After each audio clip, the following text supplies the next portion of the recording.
Bonjour, je vais vous parler aujourd'hui du harcèlement du pervers narcissique sur sa proie. Eh bien, on va commencer par définir ce qu'est le harcèlement. Le harcèlement peut être moral ou sexuel. C'est une atteinte à l'intégrité de la personne, intégrité psychique ou intégrité physique, par des paroles, des comportements violents répétés. Il se traduit par des humiliations, de l'intimidation, des menaces, du chantage, etc. On verra plus en détail les caractéristiques après. Donc ces comportements violents peuvent se traduire par des cris, la secousse des bras, l'enfermement dans une pièce, un claquement de porte, la privation de matériel, de nourriture, de sommeil, de communication avec l'entourage par exemple. Ces violences portent atteinte au sentiment de dignité de la personne. C'est un harcèlement abusif parce qu'il atteint à la liberté, il atteint à l'identité de la personne. Il se distingue du conflit car la victime est paralysée dans un rapport asymétrique, un rapport de force sans ressources à cause de l'isolement installé durant l'emprise. Et à cause de l'impuissance apprise dans ce rapport de force, la victime finalement apprend à renoncer. Et donc c'est la répétition des violences et des intimidations qui explique cela, ainsi que la vulnérabilité chez certaines victimes à cause de certaines caractéristiques de leur passé. Cependant, le conflit peut aboutir à du harcèlement. En ce qui concerne le harcèlement sexuel, il a les mêmes caractéristiques que le harcèlement moral, mais il s'y ajoute le fait que l'agresseur a la connaissance du rejet par l'autre de ses comportements verbaux et non verbaux. Par exemple, contact physique, appel téléphonique répétitif, etc. L'agresseur exerce une pression pour contraindre l'autre au passage à l'acte sexuel, par exemple la menace de licenciement ou de diffamation. Les micro-violences du pervers narcissique sont du harcèlement moral parce qu'elles visent à détruire la proie à petit feu, contrairement à d'autres auteurs de violences qui le font de façon moins sournoise, plus impérative. Et donc elles sont calculées, destructrices, sournoises, intentionnelles, et elles ne s'arrêtent jamais. Au contraire, dans l'emprise du pervers narcissique, on observe des violences croissantes avec le temps. Elles concernent toutes les sphères de la vie de la victime, que ce soit les loisirs, l'habillement, le poids, les goûts, les amitiés, les besoins, les émotions, les opinions religieuses, politiques, etc. Elles proviennent de l'incapacité du pervers narcissique à reconnaître la différence, à reconnaître l'altérité. Il refuse que sa proie se différencie car la différence représente pour lui une menace d'anéantissement de son identité au niveau de son inconscient. Et cela explique qu'il veut faire de l'autre un clone, un robot, un objet à son service pour enrayer cette menace latente qui est là toujours en sourdine dans son inconscient. Ces conduites abusives anéantissent l'autre jusqu'à la dépersonnalisation, c'est-à-dire la victime ne sait plus finalement qui elle est, quelles sont ses émotions, ses sensations, ses besoins, ses désirs, ses limites, ses goûts, ses opinions, ses intérêts. Et donc, elle devient finalement impuissante par inhibition de l'action suite aux violences, mais aussi parce qu'elle ne sait plus qui elle est. Il y a parfois une dissociation de la personne, une dissociation qui s'explique par le fait de la souffrance insupportable que ressent la victime à vivre au quotidien ces micro-violences du pervers narcissique. Alors, dans les violences psychologiques, on peut repérer l'isolement de la proie. Le pervers narcissique va critiquer tout l'entourage de manière à faire perdre à la victime ses liens d'attachement, ces liens qui sont des ressources pour elle et qui pourraient éventuellement l'aider à sortir de l'emprise. Le dénigrement, donc c'est une dévalorisation répétée de la personne, de ses qualités, de ses comportements, etc. La prise de témoin à charge vise finalement à convaincre l'entourage que c'est la proie qui est mauvaise, destructrice, folle, etc., de manière finalement à l'anéantir dans des procédures judiciaires, par exemple. Le pervers narcissique amène la victime à décider d'elle-même de se sacrifier par les inductions répétées qu'il peut faire devant elle et aussi par ses menaces, son intimidation. Il exerce ces menaces dans 10 domaines de contrôle. Ça peut être sa liberté de mouvement, ses fréquentations, ça peut être ses comportements, ses finances, sa communication avec les autres, ses goûts, l'espace sonore, l'espace physique, le temps ou ses pensées.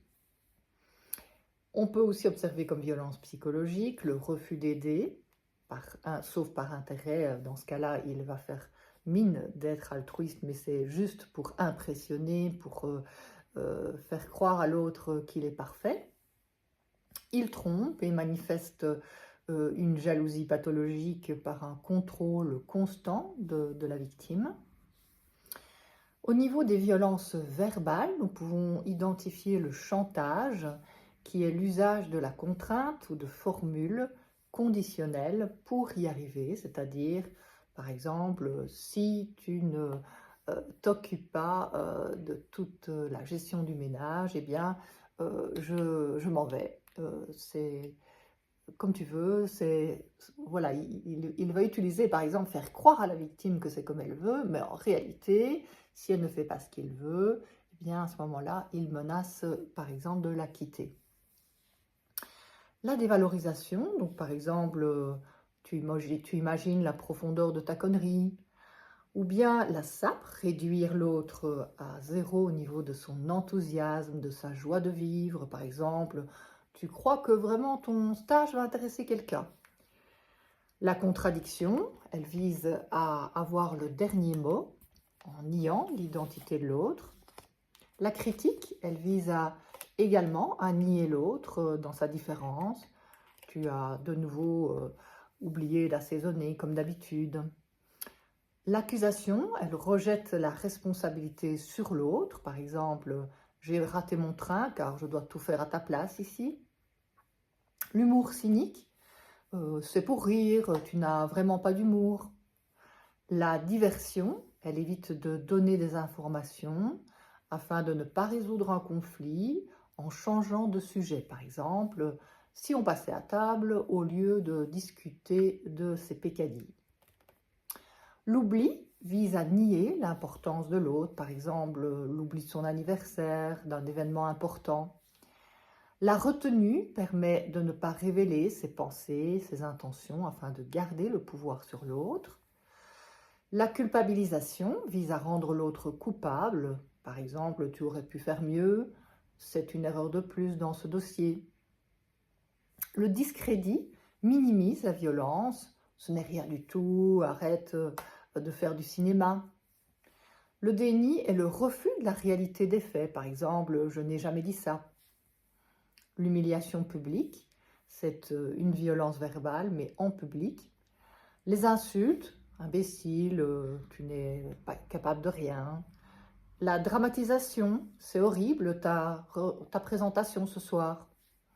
La mise en dette, j'ai tout sacrifié pour toi et tu peux bien faire ça pour moi. Le fait accompli, voilà, les vacances sont réservées. Provoquer les conflits intentionnellement et constamment. Néanmoins, la séduction est présente de temps en temps dans ces mécanismes d'emprise afin d'éviter que la victime ne se rende compte qu'elle est sous emprise et donc en donnant des miettes à travers une flatterie, l'offre d'une fausse écoute, de cadeaux, etc. Eh bien, le ou la pervers narcissique va ainsi endormir sa proie et renforcer son emprise avec le temps. Comment faire face à ce harcèlement? La première étape est de sortir du déni Et donc, il est important de réaliser qu'il y a emprise.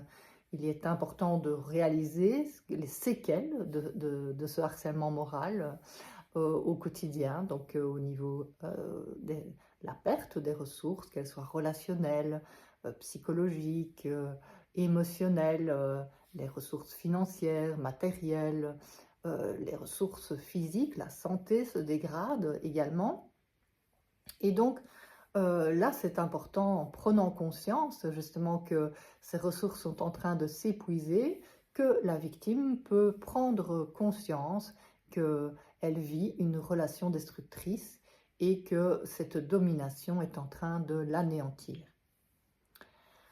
Alors, l'apprentissage de la contre-manipulation est nécessaire pour sortir de cette emprise et faire face au harcèlement. Il est important de ne pas exprimer ses émotions et ses besoins dans ce type de relation, contrairement à des relations saines où c'est vraiment l'expression des émotions et des besoins qui permet la résolution des conflits. Au contraire, ici, l'émotion, le besoin est utilisé et retourné par le pervers narcissique contre sa proie. Et donc, ça, c'est vraiment quelque chose de tout à fait inefficace. L'usage de paroles floues, par contre, peut aider à se protéger, à prendre du recul et à ne pas révéler des informations qui pourraient être utilisées contre soi. Ça peut être aussi l'usage de l'humour pour cacher son ressenti. L'agressivité, évidemment, est contre-productive parce que le pervers narcissique va pointer du doigt ses réactions agressives pour dire que c'est la victime qui est l'agresseur. Et donc là, c'est très important de réguler ses émotions, respirer, sortir de la pièce, prendre du recul d'une façon ou d'une autre, en prétextant une raison pour sortir de la pièce et se calmer. Donc là, c'est important d'utiliser un langage factuel, pragmatique, s'en tenir aux problèmes concrets pour arriver à résoudre des situations qui nécessitent d'être résolues en présence du pervers narcissique. Renoncer à comprendre est très important parce que plus on veut comprendre, plus on va entrer dans le jeu de séduction. Et donc ça, c'est important pour les personnes qui sont soucieuses d'aider l'autre, par exemple, par empathie. Eh bien là, c'est inutile puisque le pervers narcissique ne veut pas être aidé, ne veut pas être sauvé. Et donc, les personnes sauveuses, eh bien, ça, c'est important de travailler sur leur comportement de sauveur, de réorienter leur empathie sur elles-mêmes. Renoncer à comprendre se fait aussi par le fait qu'on peut réorienter son attention vers soi, vers la satisfaction de ses propres besoins et sur les raisons qui ont amené à la victime dans cette relation d'emprise afin de ne plus répéter ce genre de relation destructrice. Il y a des causes dans le passé qui expliquent que la victime est restée sous emprise et qu'elle n'a pas pris conscience des violences que je viens d'expliquer. Donc là, c'est à comprendre et à résoudre pour éviter la répétition de ces situations où elle a été victime. Alors, il est nécessaire de faire un tri dans ces relations pour éviter de nouvelles relations destructrices et de harcèlement moral. Se préparer à la rencontre quand on est face à un pervers narcissique est très important. Et donc là, la cohérence cardiaque, par exemple, est un outil intéressant. La respiration pour se poser et pouvoir avoir un système nerveux qui est dans un état de sécurité. C'est dans un état de sécurité qu'on va pouvoir avoir les réponses appropriées, la capacité à s'exprimer si on a un problème à résoudre avec un pervers narcissique. Et donc, quitter la pièce, ça je l'ai dit, respirer, se rassurer aussi. La partie de nous qui est dans l'insécurité, eh bien c'est important de nous la représenter. Parfois on l'appelle l'enfant intérieur, cette partie de nous qui est dans l'insécurité. Eh bien c'est important de nous adresser à elle avant ou pendant, à travers les petites pauses de respiration pour la rassurer et en tant qu'adulte, finalement, lui dire que nous pouvons la protéger, que nous pouvons l'aider à se sécuriser. Donc, fixer un cadre clair est très important pour cet entretien et donc se poser les bonnes questions, où, quand, comment et de quelle manière, donc pourquoi aborder cet entretien. Eh bien, c'est toutes des questions qui vont aider à fixer un cadre clair et net, bien ferme au pervers narcissique, afin de résoudre le problème. Refuser d'être coupé dans sa prise de parole en rappelant qu'on a la parole, et aussi faire préciser au pervers narcissique son intention quand il est dans des réactions de violence verbale, et bien faire préciser à l'autre ce qu'il veut dire plutôt que de soi exprimer ses émotions et ses besoins. Ça, c'est aussi une façon de contre-manipuler. Contacter des personnes ressources pour sortir de l'emprise et du harcèlement est très important. Par exemple, une personne de confiance, si on est dans une entreprise qui se situe, donc une personne de confiance à l'extérieur, pour ne pas être pris dans des jeux de triangulation, ou bien chercher un autre emploi dans un autre secteur. Ça, c'est aussi une solution en entreprise. Par contre, dans la vie privée, eh bien là, c'est important de prendre du recul, d'espacer les rencontres et de livrer le moins possible de soi dans cette relation pour pouvoir sortir de l'emprise et des séquelles résoudre les séquelles du harcèlement moral. Si possible, évidemment, le mieux, c'est de couper les ponts, dans la mesure où c'est très facile pour un pervers narcissique de récupérer une relation par toutes ses capacités de séduction. Et quand on n'est pas soi-même pervers narcissique, eh bien, on peut à certains moments de nouveau se laisser piéger.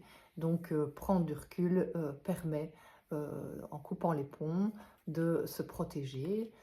C'est le no-contact, ça se fait par le fait de couper, bloquer le numéro de téléphone, empêcher finalement le pervers narcissique de nous atteindre en faisant lire les emails par quelqu'un d'autre, ne plus avoir de contact Facebook en commun, etc. Donc, tous les moyens de vraiment se protéger de ce harcèlement, c'est une manière aussi de se reconstruire et de guérir les séquelles de ce harcèlement moral. Si vous voulez en savoir plus, vous pouvez lire mon livre « Les victimes de pervers narcissiques, guérir le traumatisme » ou « Les pervers narcissiques » aux éditions Ellipse dans la collection « Sans questions-réponses ». Voilà, si vous avez aimé cette vidéo, vous pouvez mettre un j'aime sous la vidéo et je vous dis à bientôt.